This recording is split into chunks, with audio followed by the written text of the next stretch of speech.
Hey class, we are now in the transit tape survey. So, meaning to say, we're now using transit and a tape in order to determine the description of particular line. In transit and tape survey, we have three methods. One method is by radiation, the other one is by intersection method, and the third one is by traversing. Now, you need the knowledge of your trigonometry in order to solve problems with regards to transit and tape survey. So, I will start first with a problem about radiation method. Now, in radiation method, if you try to define the radiation method, we only need one transit station. This transit station is the point on the ground wherein our transit is set up. That's the transit, what we call transit station. So meaning to say we need only one transit station in order to determine the distance or the description of a certain lines. Now, this method, radiation method, is only applicable for a short measurement, not a very long one, because you need to be sure that the point that you are focusing with is visible to the instrument. So, we have here an example. It is found in your notes or in your module 3A. We have here the board a certain line A, B, and B, C. Now, we want to know what is the description of these two lines. Maybe there's an obstruction. Obstruction at distance AB or BC, that's why it is difficult. Like example, we have a certain building here, so we cannot measure the AB directly. We cannot also determine the description or the direction of that particular line. So what you will do is you try to look for a certain point on the ground wherein you can see the point A, the point B, and the point C, wherein you will place your transit. So I place my transit here at this point. This is now what we call the transit station because I will set up the transit at this point. So I can call this one as P. So in our module 3, it is designated as P. So from this point, P, I will now, with a set up instrument, I will now try to look for, try to see A, B, and C. Now, in our example, it is stated that the given azimuth or the azimuth of line PA. So that azimuth can be read in the instrument. So this is the azimuth PA. That one. So the PA is 201 degrees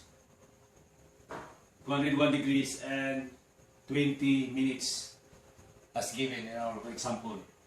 Then from our PB has an azimuth of 145 degrees. So this one is 145 degrees and 40 minutes.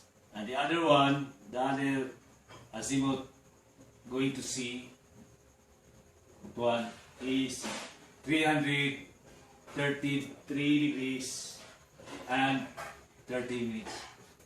So, in order to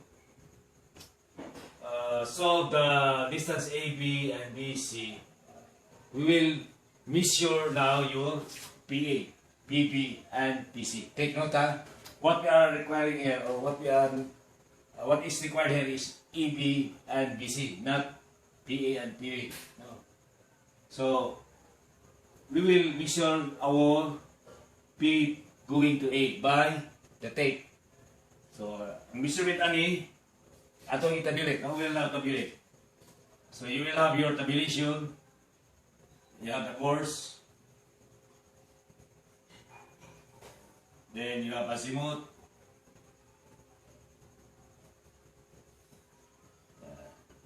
And you have the distance. You can see that in your module. Then our from P to A, our azimuth is 201 degrees and 20 minutes. The distance, the measured distance using the tape is 140 meters. Our PB, it has an azimuth of 245 degrees and 40 minutes. Then the distance measured by tape is 191.1 meters. Our PC, no? It has an azimuth of 333 degrees and 30 minutes. Then the distance P to going to C is 156 meters. So this is now your tabulation. After that one, we make a triangle. No? We will form this into triangle, noting the interior angle of the triangle. This one is one of our triangle. PAB triangle, then PBC triangle. So we need to get the interior angle of this one, yung angle PAB, and the interior angle here is just equal to this azimuth 145 degrees minus the azimuth 201 degrees and 20 minutes. 200, by the way, this is 245, no? 245 degrees minus 201. So you will have an answer of 44 degrees and 20 minutes. And the other one is this angle. That angle. That angle is just equals to the azimuth of PC minus the azimuth of EB, which resulted to 87 degrees and 50 minutes. So you have now these two triangles involved. So if you try to look at the triangles, we need to determine AB. Then we have two lines given. We measure that on two lines adjacent to the given angle, so we can use our knowledge about cosine law. You review your cosine law. I hope so you know what is cosine law. So using your cosine law, we know that in a cosine law, the formula that we have is line E squared is just equals to line B squared plus line C squared minus 2 cosine angle of this one, ini. So it is angle A times line B times line C. That's the cosine law. So ang EB, it must be, you can use this one, this A is the line opposite to the given angle. So in this case, in this figure, in this triangle PAB, kini siya ang atong unknown, AB. Then atong given nga angle kini. Then this is the two adjacent sides angle na giving atong gi-measure. So we can use this formula to A karon mo ni. Kay mo niya atong angle opposite niya na. So kini atong line AB. So you have line AB squared is equal to the two line adjacent to the given angle. So you will have your PA, which is 140 degrees, 140 meters squared, plus PB, which is 191.1 meters squared, minus 2 cosine of the angle opposite to your line AB. So this angle, 44 degrees. Degrees and 20 minutes kining angle. Then multiply din mo sa duha ka line, which is the 140 times 191.1. Okay, so that's the cosine law. Then you will have the answer of 134. So your answer there is 134.96. Okay. So we will now get the bearing of your line AB. So ang bearing ani, so ang bearing line AB man, so you have to place here the meridian. Kini meridian itong cross ba, itong cross. So that's your meridian at 8 because it is the line AB. Na, so this is your meridian. Na siya. So mo ni imong bearing. Na. How to get the bearing? So kini siya is a forward bearing of your line PA, which is equivalent to 201 degrees 20 minutes minus 180. And this is equivalent, this angle here is equivalent to, this is a back bearing of line PA. So, kini siya karon is just equals to 21 degrees and 20 minutes. So, mga pala yung boundary, back bearing mo na siya. No? So, if we can determine this angle here, one ng angle, then we can solve the bearing AB. So we'll solve first the angle PA or angle A, no?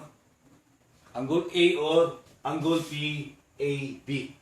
So kining angle by using your knowledge about sine law. So using sine law, we can say we want this angle here PAB. So sine angle PAB is to ang iyang opposite side. Kini siya yung opposite kini man, which is the PB.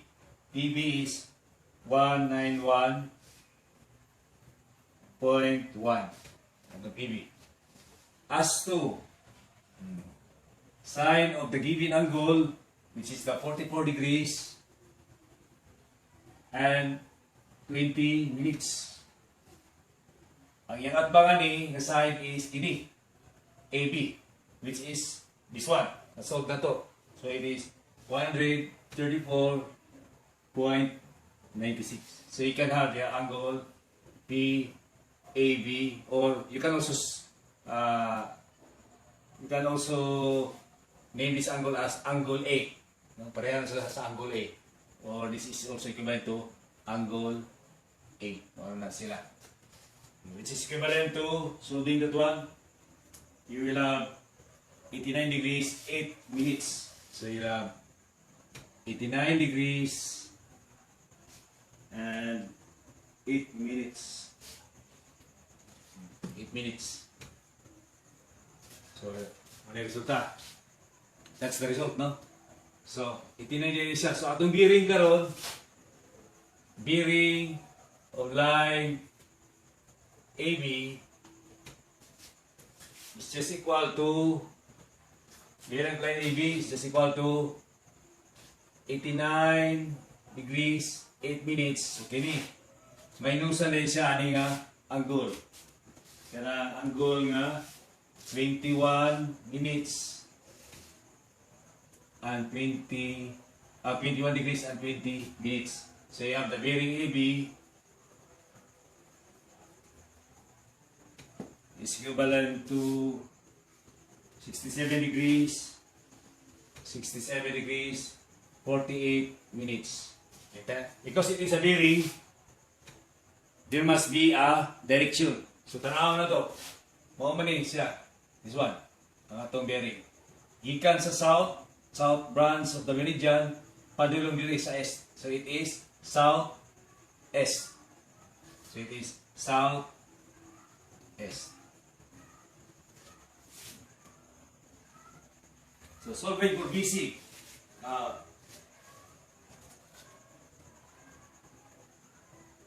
So solving for BC, the same manner, by cosine law again, no? So BC is 1, so you have BC squared. Squared yung BC. But by the way, this is line BC, no? Pwede ka line BC. Line BC is equal to, ang iya na yung duha ka adjacent side, side ka adjacent sa atong given angle. So you have the PB, the 191.1 degree squared, plus PC, which is 156 squared, minus twice of your cosine angle katuan atbang sa inyong BC. This is the BC, so kining angle ang ipakita, no? So you have cosine 87 degrees of 50 minutes. Then you rewrite it to the two sides. 191.1 times 156. Okay, so that's the cosine law. And the result will be BC will be 243.61 meters. For bearing BC, so dili na po ka buka to meridian. So kini siya is the back bearing of your AB. This one, back bearing is in your line AB. So this is 67 degrees 48 minutes. Kini siya.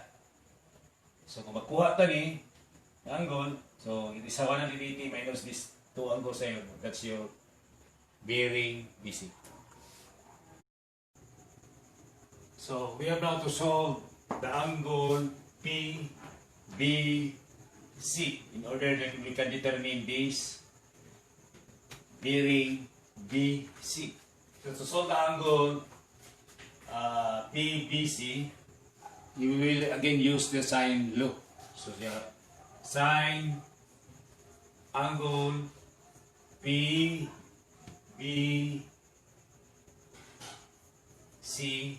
is to, this is the angle PBC, no? So yeah, the opposite side of this one, this angle PBC is giving a side which is equivalent to your PC side. So 1, 5, 6. As to sine of your angle, given angle 87 degrees and 50 minutes is to the side, giving a side which is the side 243.61. Then solving that one, simplifying, then you can have the result. Angle PBC is just equal to 39 degrees and 47 minutes. Okay siya. So to solve this bearing, one of this is ikan is 180 minusan din aning hindi nga bearing, no? 180 minus by the way this bearing. So 180 angle BC, bearing BC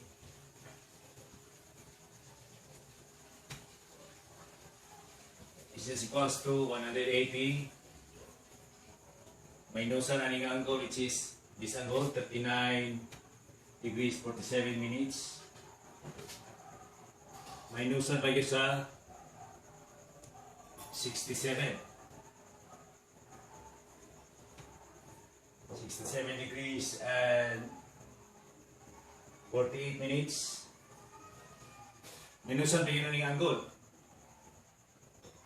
which is this angle is just equal to yung angle 180 minusan ang yung angle yun. So that's around 44 degrees. This one angle AB 67, so we have 111 112 degrees and 20 minutes. So 112, so we need to say is around excuse ha. So we will have this angle here, this angle is equivalent to 180 minus 67 degrees and 48 minutes minus 44 degrees and 20 minutes. So you have 67 degrees and 52 minutes.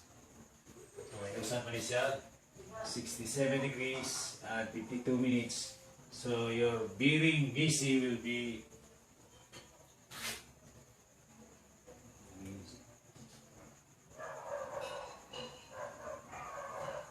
around 4 degrees 33 minutes.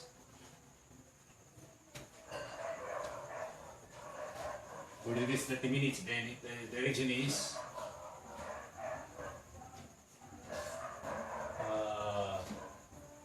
south west. So that's the answer.